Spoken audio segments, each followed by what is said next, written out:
Welcome to 501 Crossroads, your show all about nonprofits and the people that make the mission happen. I'm Marjorie Moore, President and CEO of Mind's Eye, and my personal mission is to make nonprofits stronger by identifying and fixing the rubs that so often come up between people and the mission. My fabulous co-host, the nonprofit ninja Natalie Jablonski, is here. That's right, specializing in helping nonprofits maximize their time, talent, and resources to achieve organizational greatness. Hey, Natalie. Hey, Marjorie. What are you up to today? Well, I don't know, but you know what it is. It's my favorite night. It is. It's time for another Wine on One. Clink. Ooh, that was a good clink. Oh, that was a good Very clink. proud of us. And it's delish, by the way. is. Thank you for purchasing our wine today. No problem. It was courtesy of Walgreens. Well, not courtesy of them. I bought it there. I love wine because it gets me to start thinking about all the fabulous things that I get to do while drinking wine. Yes. Which is pretty much Everything that I do. Mm-hmm. Right, yeah. But I also love wine because it makes me think of special events. Yeah. And, you know, this time of year, we're looking at the whole calendar. We're trying to figure out all of our events and when they're coming into play. And there's lots of planning taking place this time of year. There is. And actually, I read just today that the majority of galas take place in the end of March. In March. In March. So I know there's some people that are out there thinking about that right now. Wow. I know I'm out there thinking about That's it right now. right. 'Cause Yours mine's is in 2 coming up, weeks, and so, we are so yeah. excited about that. Very excited. So, Neat. Yeah. Well, you know, one of the things that I think, too, when you're thinking about wine and special events is trying to get it all right on the table. Yes. Because you and I have been to some disastrous activities, which we would never call out other people because we appreciate the complimentary tickets. But we have looked at each other before and said, oh, they should not do this ever again. Right. Why'd you know? Why would you pick that over this? Or why? Yeah. So I know this place has better things. Yes. So we thought we'd take this wine on one to share with our audience a couple of tricks of the trade that Marjorie and I have learned about special events, specifically when it comes to menu planning and table planning, because really this is your first and oftentimes your last impression with your guests. Yep. And the table can be either a huge success for your event or it can end in disaster. Exactly. And I can tell you from personal experience that if people don't like your food or don't get enough food, that is the only thing that they will remember. They will not remember tell your fabulous band. everybody about the food. Exactly. Either how it's bad good the or it's food bad. was. Yep. Yes. Absolutely. So- Yep. And they'll tell you every detail about it. Unfortunately, the person they usually will not tell is you. Yeah. So let us help you. Help us help you with your venue planning. So let's start at the beginning. Do you do 8 tops or 10 tops, and do you have a preference? So we usually do 10 tops, and the reason that I do that most of the time is, well, one, all of the venues that I've been at, that's what they have. Okay, fair enough. So, yeah. And the other thing, the reason I like that is because it's really easy to do the math on how much a table costs. Well, that's fair. So- I like that idea. Yeah. Now, if you do an 8 top and you multiply it by 10 and charge that for a table, that's great too. So I like that as well. And I don't have a preference between the 8 top and 10 top, but one of my favorite things I've seen done is when we did 8 tops for everybody, and then our special level sponsors got 10 tops. Oh. Because it made it a little bit ooh la la, because they got extra spots. Get more people at that table. Yes, and that was a Nice. big deal. And so when you had someone that came and said, could you please just make a quick change just for us and make it a 10 top, we could say, well, if you'd like to donate at this level, we'd be happy to do that. And it was my. an opportunity for us to have a great conversation about funding. Huh. You're mean. I know. I know, but it's all about the cause. It's about the mission, right? That's true. So what about table settings? Do you have a preference on tablecloths or napkins or napkin folding designs or anything like that? So I don't like an intricate napkin design that, like, once I take it out of its thing, like the whole table's ruined. I don't like that. Okay. As far as I like it when my linens and my tablecloths and all that good stuff can match the design of my event. So I Okay. really appreciate it when I'm at a venue that has all of that. They're going to rent it anyways, and it's part of your charge, and they're not charging you extra for purple. So shout out to the place that I'm having my event who's not charging me extra for purple. Nice, nice. So yeah, I like that. Do you like all the same color napkins, or do you like to have alternating napkins, or is that not a preference for you? That is not a particular preference for me. So I will admit that I leave most of the decorating to my decorating committee. Well, because that's fair. I feel like delegation that is the key on those events. Yeah, that's definitely a piece that I can delegate very well because I feel like it's not one of my special talents. Well, here is some things that if it's not your special talent, you need to know about napkins. one of the things when you're picking your color for your napkin, although it may look really pretty to the decorating committee, you need to think of the clothes that your guests are going to be wearing. If it's a black tie event, meaning that most of your guests will be wearing black pants, hence the black tie, you might not want to use a white napkin and have that. Why is that? It's the white it's the white stuff that comes off of the white napkin. Is that why they do that? The little fuzzies, I had no idea. I always wonder, like, when I go to a super fancy restaurant, It's a black napkin? They give my date one color and they give me a different color. And I'm like, well, that's very weird. That is why. I need to go to more of those restaurants so now I can show off Either my that or they knowledge. like your date better and they gave them the better napkin. That could be it, too. But that is something to think about. And I'm sure that I just heard several audience members go, so that's important. You also want to think of the formality of it's a day event or an evening event. Yes. So white works well for both. But if you do black napkins during the day, it suggests a little more weird. formality. Right? And because you usually would wear black when you have darker pants on, and we think of the men with that case, but also with the ladies, right? And so if you're going to choose a color like a purple or a dark purple and you're having other things at night, you'll just kind of want to make sure that you think through a little bit more on should you alternate napkins, for example, to have a black and a purple if it's a lighter color purple, like it's Easter color, for example, Easter purple. Because then you don't have to worry about that, and someone could switch so they wouldn't get the fuzzies on their lap. And there is your 411 on linens. I had no idea. I had no idea. Whoa. Right? So what about centerpieces? Oh, I have pet peeves on centerpieces. Me too. You know, I'm going to tell you my probably the biggest one I have is the centerpieces that are really pretty and they're so gorgeous, but it means that I can't see the person that's sitting directly across from me at all. Well, if you don't like the person, just make Sometimes sure it's that's fine. where you position yourself, right? Yeah. But, and you know, maybe position yourself across from the person that can't eat with a fork properly. There you go, which is a whole nother story. Yeah, that's for another show. Absolutely. But I don't mind them if they're tall, like as in they're super tall. So they're 4 foot tall because that way you can still see around that person. Kind of skinny maybe. Right. Yeah. The problem is when they get too skinny. This is my pet peeve. And then I worry so much because I am always the one. I don't know if any of our listeners are like this, but if there are the odds of me getting a table leg in my chair, I win. Like I could go to Vegas and bet on that every time and be a billionaire. But I'm always worried I'm going to bump the table and therefore spill my wine. That's my really concern. See, and actually I thought that you thought maybe this was like that really famous restaurant Lambert's where they throw the rolls and like you were roll thorn at a fancy event or Well, something. if you have an open bar, be prepared. You never know what's going to happen. But I'm always worried I'm going to bump the table and then spill my wine. But more importantly now, knock over the whole thing. and everyone's going to be like, look at Natalie, she can't, hold Then her there's wine. glitter everywhere.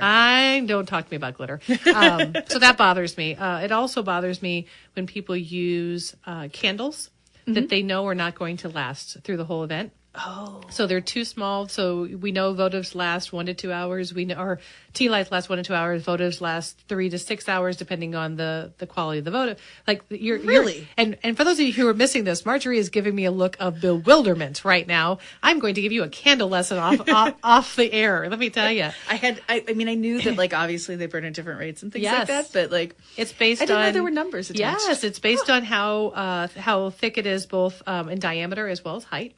It's also based on what the wax is made of. And so and people are getting way more than they bargained for in this episode, but that's really important as well. So if you get and choose a tea light, for example, which is typically a 1 to 2 hour burner, and you choose a tea light that's not constructed well, in 30 minutes, your tea light will be out. And now you've got a beautiful table arrangement and 1 out, and then 2 goes out, and then someone ends up blowing them out, and someone else is like, why do you have it and I don't have it? And so use your candles wisely, people. And so few places let you use candles anymore, so this may not be an issue for most of Grab us. that whole battery thing. It works great. I do like those little battery guys. People don't mind, and you can use them for next year. It's a win-win situation. It's a nice thing. But decorate in threes, please. That the rules of threes is really important for decorating. So if you're going to put a candle on and you've decided maybe I should have 2 candles, please don't do 2 candles. Do 3. No matter what your formation is. You always want to go in odds. And typically 3 is better than your traditional number. So either 1 or 3 or 5 or 7. That's kind of your avenue you want to go. Well, I feel like since you know all about a lot of this stuff, you're probably going to be able to tell me about this other thing that just totally bewilders me. Oh, you're putting me on the spot. What's the charger for other than to look pretty? So I'm going to take a sip of wine. And I'm going to blow your mind with some knowledge. The charger is to look pretty, but also to catch your food from getting on the tablecloth. Oh, but they always take it away. I know. Then how how am I supposed to not get it on the tablecloth? There's a whole history on chargers, and I'm sure if I'm wrong, someone will be happy to correct me on our Facebook post. And I don't know all the intricate details of it, but one is to look pretty, but the other one is designed to simply catch your food so that if it slips off, it slips on your charger, and then when the charger is removed, your tablecloth is beautiful and clean. So it keeps people like me who eat like, they grew up on a farm, by the way, I did, to look like I was really neat and proper and I had my manners. Oh, I love that. Yes. Okay. No, I'm not so mad at them. Yes. Okay.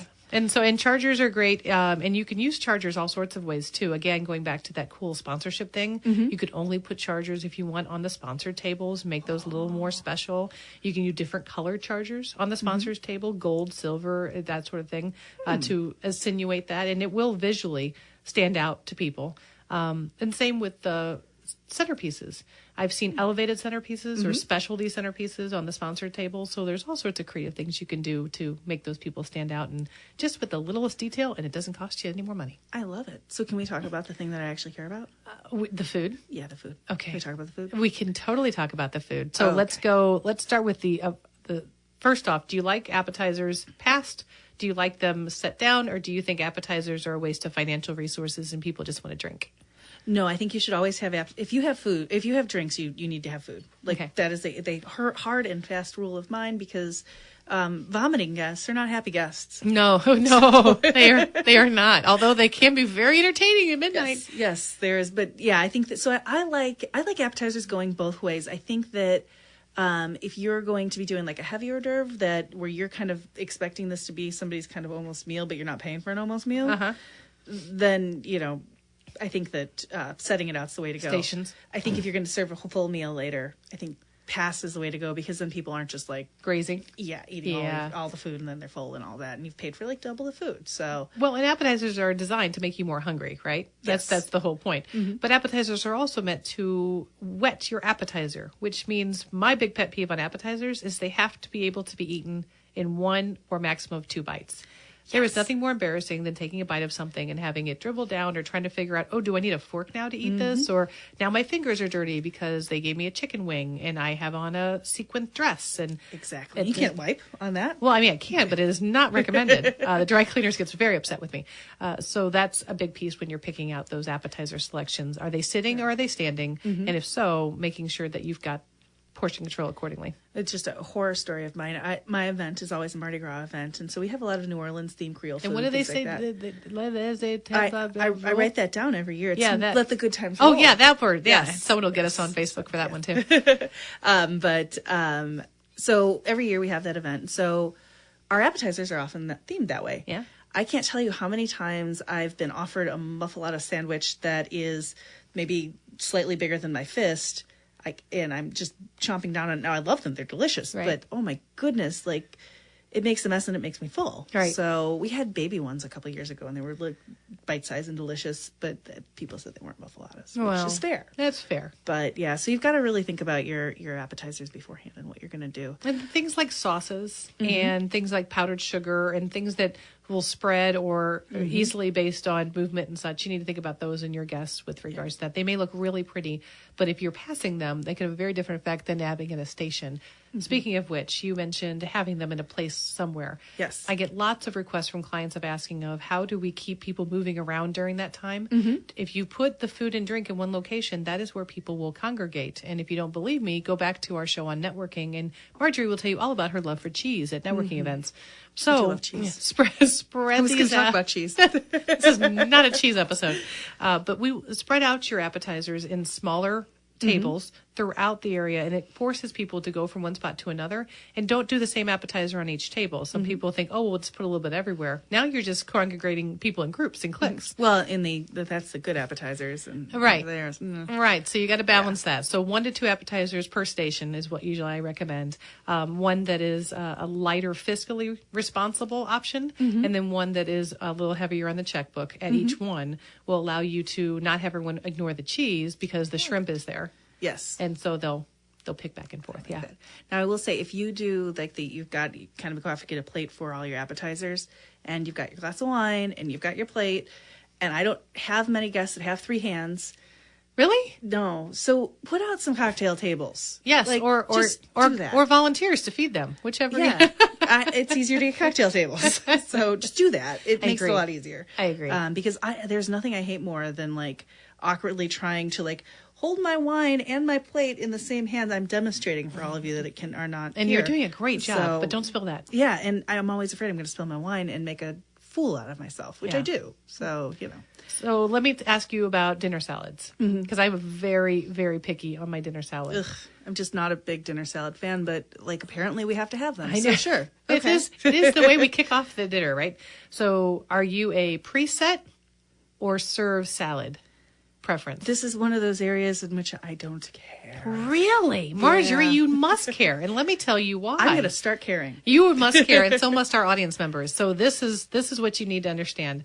First off, if you are going to preset a salad, you need to discuss with your venue how soon they're going to preset it, because the temperature control and getting your patrons sick is important, especially depending on what's on there. If you've got fruit or sensitive vegetables on that salad, it's not just a pile of lettuce with like some carrots on it. You need to know if that mandarin orange can set out at room temperature and for how long before it becomes a problem. And so that's a great conversation to have with your caterer. So that's a good reason, number one. Yeah. Second good reason that you need to care is, do you want your salads pre-dressed, or do you want them to dress their own salads? Now, I'm not talking about getting ready and putting your outfit on. I'm talking about salad dressing, of course. But if you are pre-dressing a salad, think about if you made a salad at home at all and you've had too much and you put it in the refrigerator and then you go to bed, get it back. Okay, the face that Marjorie's making is enough for me to make my point. It's like bad lettuce. It's then. terrible. Worse And than regular lettuce. what you're doing is you're soaking it all in this dressing, regardless of how heavy it is or how light the chef assures you it is. And you're basically giving them then a wimpy salad. The crispness is gone, the freshness is gone, and the chill is gone if it needs to be a chilled salad. So if you're putting out the lettuce and it can be at room temp and you've agreed on what time they're presetting it and you're having them dress their own, then that salad dressing needs to come out later too. Make sure they're not dropping that salad dressing out. Oh, yeah. 'Cause, Right. And you don't think about it, but how long has that ranch dressing been sitting there?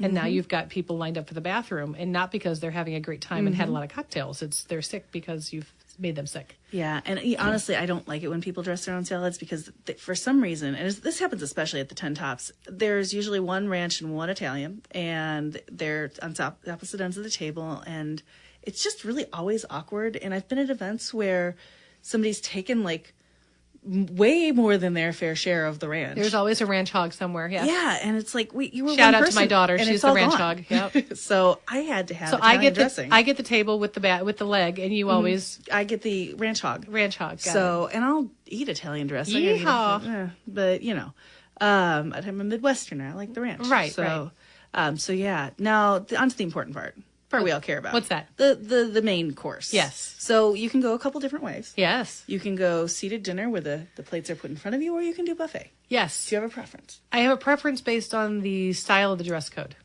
If Yes. you're asking people to put on a tux, you serve them. That seems appropriate. If it's black tie or black tie optional, if those words are anywhere in your invitation, serve them. Because that means, more importantly, that the ladies are in footwear that does not need to be sitting at a buffet line. No, that is very true. They have on what I like to call valet shoes, meaning that they expect to be dropped off by someone and picked up because they're not walking across the parking lot in them. It's true. And I will say that seated dinners are almost always far more friendly to people with disabilities in general. Good point. We had that show way back when about Yes. making your events accessible. And they're also a lot more accessible to people that have dietary restrictions, such as your vegans, your gluten-frees, your people that had transplants, all of those people, and all nut allergy people out there, all of them. You have a better chance of being able to say, oh, okay, hey, I can swap out this meal or things like that. So I prefer seated. This is actually our first year that we're doing a seated. Very exciting. Yes, I'm pumped, but also price. Yeah. Well, you're paying a little more typically for seated, but the portion control is so much better. Yes. So you are paying for a little bit more, but the worst, you want to talk about bad, run out of ranch is one thing. Run out of the main course because someone took 2 chickens or they took two. Right. And of course, most of those places do round up to anticipate a little extra being taken. But have you ever went through and been towards the end and all of a sudden there's no salad left and then there's no rice peel off left and you're like, well, I guess I'm having a piece of chicken with some vegetables. I've had that complaint at my event before. Yeah. Where good paying guests have come up and said, so usually the day after. No crab cakes. Yeah. I didn't get any food. There was rice left.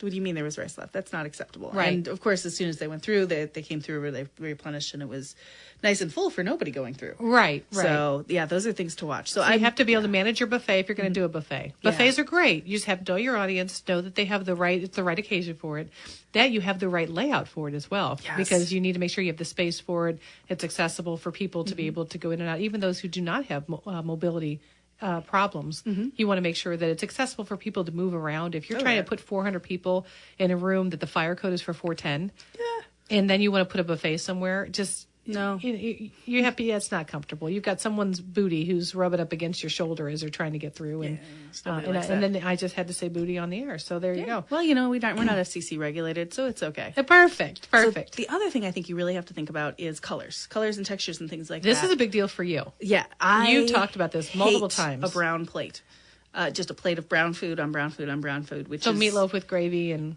Oh God, please roasted potatoes If you're with serving meatloaf carrots, at your that'll be fundraiser that you're charging more than $20 for, stop that too.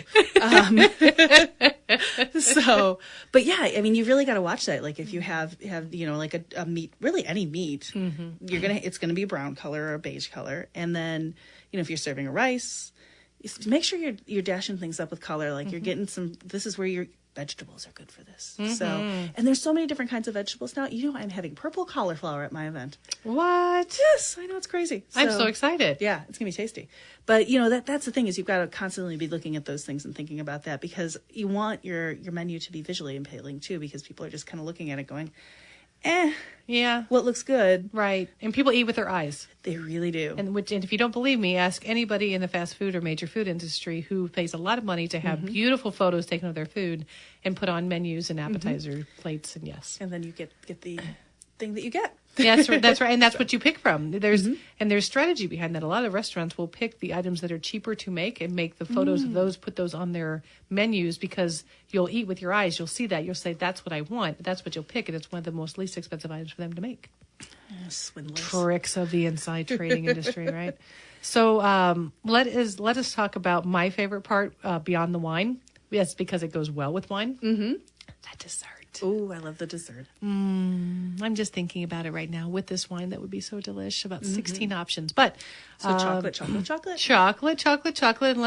You've got a lot of people who don't like chocolate. And then you have other people that would, like to explain to you why chocolate should be a major food group. Yeah, that's me. So a great alternative to this, if you talk to your planning, is alternating dessert options. So I think, was it yours that did mini desserts at the table? In the middle of the table, which was a really great First idea. time I ever saw it and loved it, by the way. I loved it until one of our guests ate half of the desserts for himself at his table, and the rest of his table didn't get any. But the rest of the tables were very happy. Well, there you go. So that was one of those things. You just kind of make it clear that there's two per guest or something like that. Right.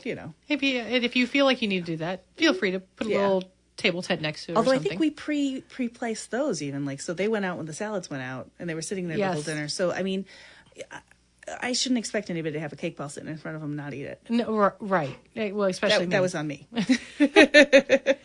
So the other options are alternating desserts, which I love, when you can make some options. So you have two different kinds of pie, for example, maybe a chocolate pie or a pumpkin pie or a berry pie and a. I just don't like it when they're placing the desserts in front of you and you don't get a choice. No. It's like the person next to you I don't got like that chocolate either. and then I got a lemon cake. If you're going to alternate it needs to be already preset at the table. Yeah. And going back to my salad rant and rave, if you're going to preset at the table, I highly suggest you either talk to them about any concerns they have with the consistency of the quality of the food after it's been sitting there that whole time, because chocolate cakes looks delicious until it's not, and it's all crusted on the side, right? Or dried out, or that lemon cake that's dried out on the side. Oh, and so ask how it holds, and if you have questions or you're concerned about it, ask for a sample, and then do the test yourself. Say it's going to be out here for about 2 hours, so we need to know what's it going to taste like when it's been sitting out for 2 hours, and ask yourself that question. But I agree. I like the desserts that are served. I think it's a nice option to be able to have.